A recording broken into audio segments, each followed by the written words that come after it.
I'm Kenneth, and this is the Unspeakable Vice podcast, where we talk about talking about sex. Sex is a dirty word, a taboo, something that just isn't talked about, and we're about to dig into why. You might have noticed I got a little bit off schedule with my podcast here, but we've got this episode at least, and then at the end I'm going to talk a little bit about what is going to happen going forward, I guess. But for now, today I wanted to talk about Lil Nas X. On March 26th of this year, he released a video for his song Montero, Call Me By Your Name. And the music video, if you're familiar with it, is ripe with allegory and allusion. Includes scenes of the artist sliding down a stripper pole into hell and giving Satan a lap dance. This was fascinating to me, and particularly the way that people reacted to it on social media. So I decided I wanted to do a content analysis of those reactions to get a better understanding of how people viewed this video and Lil Nas X as a performer. Just for some background, Lil Nas X came out about 2 years ago, and he's clearly continuing to find his voice and gain confidence as a queer black artist. And he released a statement alongside the video styled as a letter to himself at age 14. And he explained that he intended the video to allow other queer people to simply exist. Lil Nas X is, in effect, rejecting the religious shame laid upon him in his youth, particularly the religious messages that being gay is a sin, and that he's going to hell. The message is ultimately that consequences be damned, he will be the queer man he is, and he will enjoy every moment of it.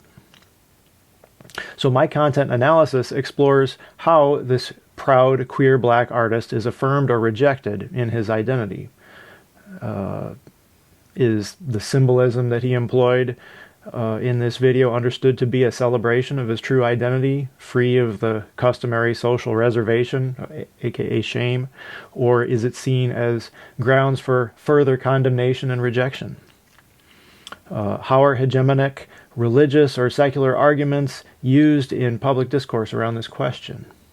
A combination of open and focused coding in my content analysis yields insight into the ongoing forms that public shame and ostracism, or on the other side, pride and inclusion, take as related to those with queer black identities. So what I did is I looked at the video. Like I said, it was released on March 26th, and the artist announced it on Twitter along with other places. The video itself was on YouTube, but Twitter allowed for a more conversational response to his announcement. I identified 2 tweets that the artist created. One saying the video was coming. It was kind of a preview at the time, so it was several hours earlier. And then one once the premiere actually started on YouTube. And so between those 2 tweets, I looked at the responses on Twitter and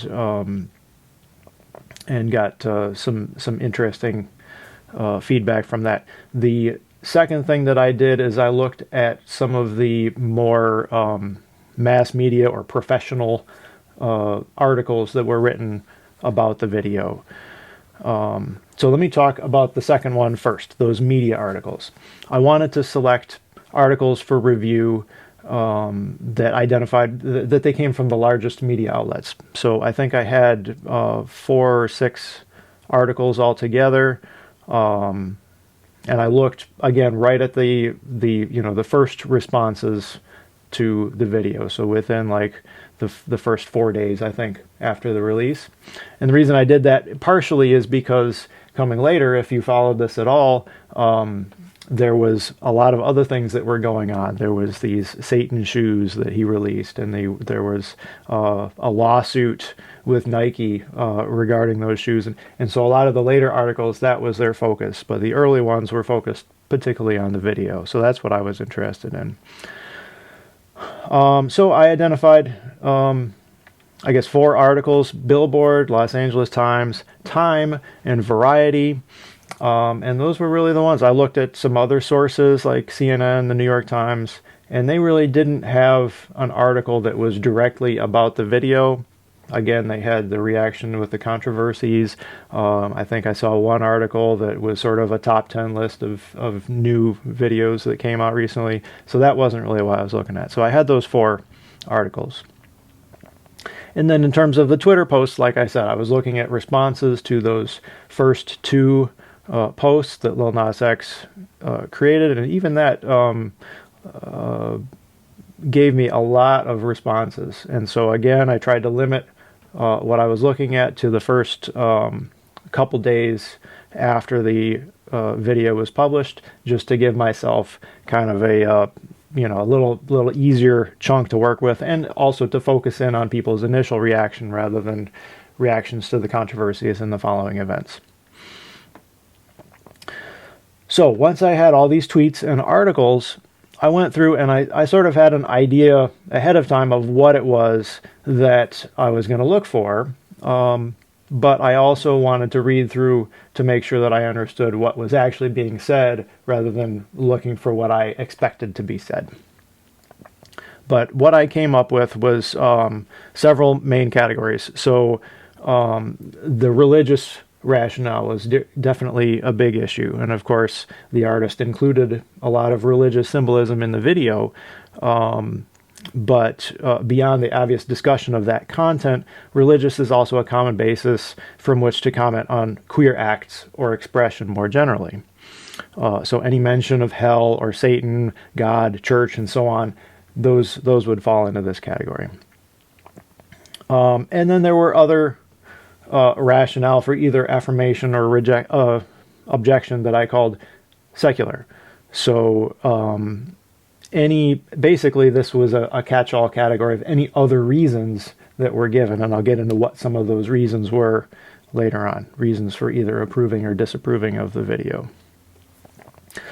Another major issue that people were talking about that came up was children. If you know anything about this artist, you'll know that a previous video for whatever reason, became particularly popular with youth. That was the video and the music, the song Old Town Road. And so because of this, even though his new video was marked, with mature content and so on, a lot of people were concerned that children were going to look at this and that was going to be somehow harmful for them. Another area was connection to the identity community, or an identity community. So what I mean here is, because obviously this video had a theme that was resonant with his queer identity, that was obviously the subject of a lot of conversation. So the video amplifies the themes of shame and pride articulated in the lyrics, and what I was looking at was content in the responses that connects the video to a sexual identity community. And that could be either positive or negative. Again, I'll get into that in a moment. Another category I was looking at was connection to conspiracy theory. So a lot of, maybe this is something unique to Twitter, that everybody wants to talk about conspiracies, but for whatever reason, there was a small but vocal group of people that replied with references to conspiracy theories, either some sort of agenda, whether that's from Hollywood or some other source, whether they are trying to anything that involves like a group of people trying to either use this artist for their ends or maybe the gay agenda. There was a couple variations, but that was definitely in there. Another one was references to sexuality or fetish things. So this was, again, maybe not surprising, but it was a big topic that came up, either people sexualizing or fetishizing the artist himself, or talking about particular sexual arousal or sexual attraction that occurred during watching the video. So, and these categories seem to cover pretty much everything that I saw in the tweets and in the articles. There were no other major themes that I saw going through it, but sometimes it was a little bit difficult to identify consistently whether specific responses were affirmative of the video or objectionative of it.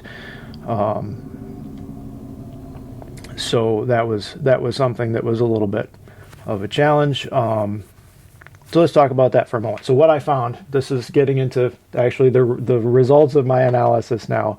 What I found was that the vast majority of responses were clearly positive.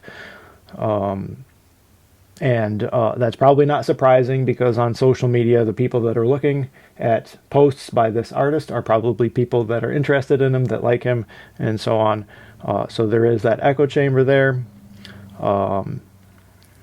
But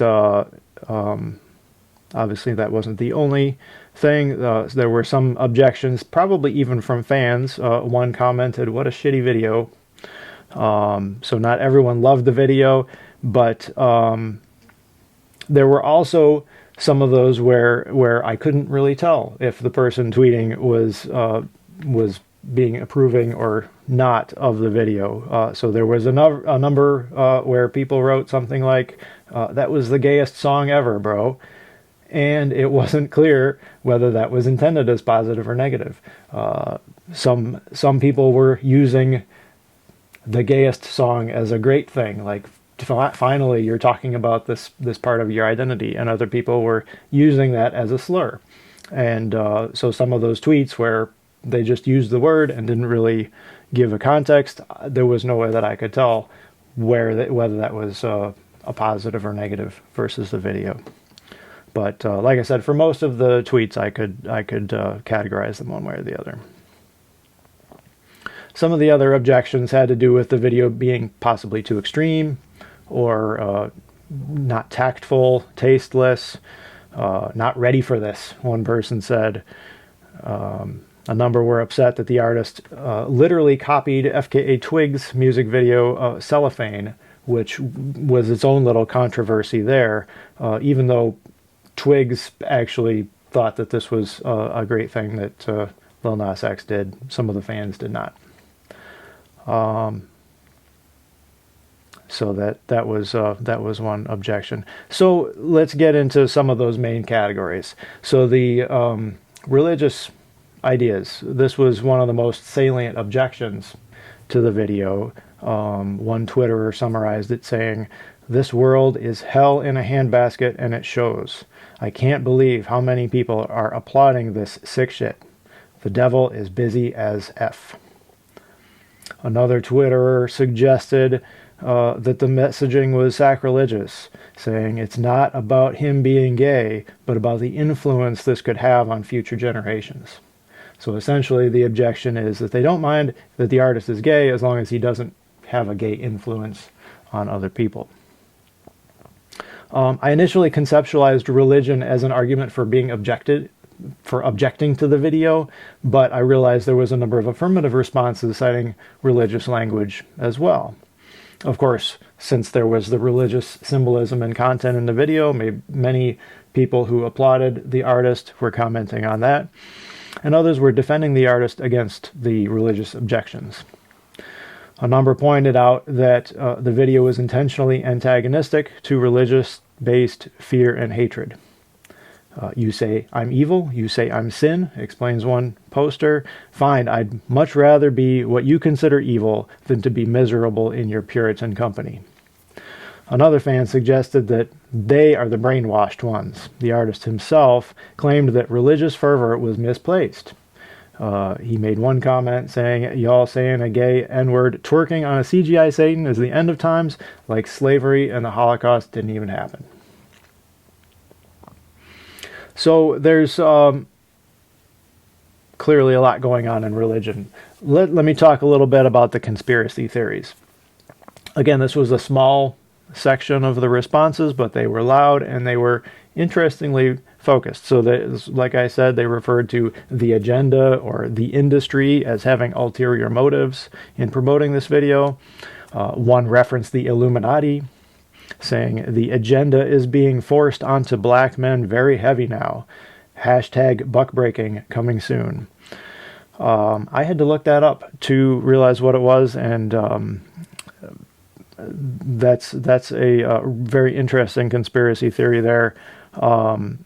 Essentially what was going on was the Twitter was suggesting that a homophobic conspiracy that views queerness as a threat to black men was being promoted, and another responder similarly positioned black and gay identities against each other, saying, as we are pushing reparations, this is what the WS are pushing to us. And so, again, this divisive language, this segmenting of blackness and queerness, as if it's fine to be one or the other, but not both. I thought that was a very interesting take. Another category I mentioned was children. So the way this came up was sort of a combination of homophobia, religion, and conspiracy theory altogether. This large objection had to do with a threat to children. So responses claimed that the video was disgusting crap that kids have to see. The artist was endangering the God-given eternal souls of innocent American children, one said. And one tongue-in-cheek fan asked, can you make a version of this for kids? And another defended the artist, saying his EP is literally marked explicit for a reason. Now, of course, there was a big connection to an LGBT community. And if you have been paying any attention to me, you know that I'm sort of suspicious of the idea that there is a single LGBTQ community. However, this was something that people talked about. Many fans appreciated what Lil Nas X was doing for the community, saying that the video will open doors for many others to simply exist. Another said, thanks for representing the community. But, of course, not all references to community were positive. One suggested that pleasing the LGBTQ was a disgrace, while another theorized that this demonic nonsense would lead a lot of your people to hell. That your people is the community connection there. So that was an interesting bit of analysis, both sides with this sort of idea of a community that was either benefiting or not from the video itself. So, and then of course there was a lot of sexual content in this video, and so sexual or fetish responses were also fairly common, particularly among the artist's fans. One said, you went down that pole like a true slut. I love it. And of course this is not surprising because there was a lot of sexual content in the video, but it still was entertaining. A few tweeters who claimed to be straight males even said they wanted to try homosexual behavior after watching this video. So he definitely got some attention there. Overall, there's definitely something remarkable about a queer black man expressing such confidence and surety in himself and his identity. There's something remarkable also about a queer black man simply existing in the gaze of the public eye. To some, this engenders hope, excitement, and even exuberance. For others, it's a foreboding omen that an old, understood, and comfortable public is ceasing or has already ceased to exist. This image is an existential promise or an existential threat. But the fact that the image exists, that is the image of a queer black man in the public eye, and the fact that he's not being widely condemned, demonstrates that society is definitely shifting and finally beginning to seriously accept those of us who reject the norm. So if you are not familiar with this video, I definitely encourage you to check it out, but particularly pay attention to the way that people are talking about this video in particular, but also this idea of queer artists and particularly queer black artists being much more mainstream now than they were even several years ago. All right, well, thanks for listening to that.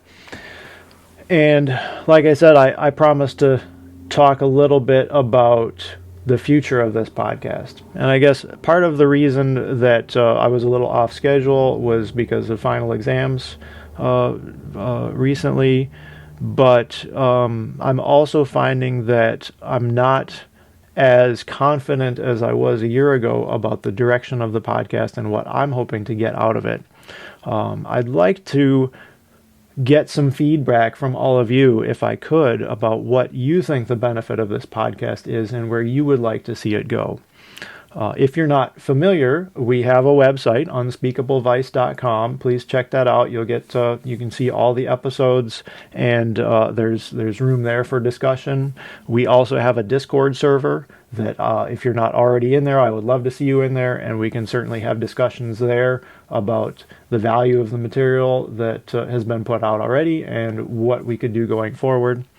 So I look forward to those discussions, and I do hope that that we continue with this podcast in some form.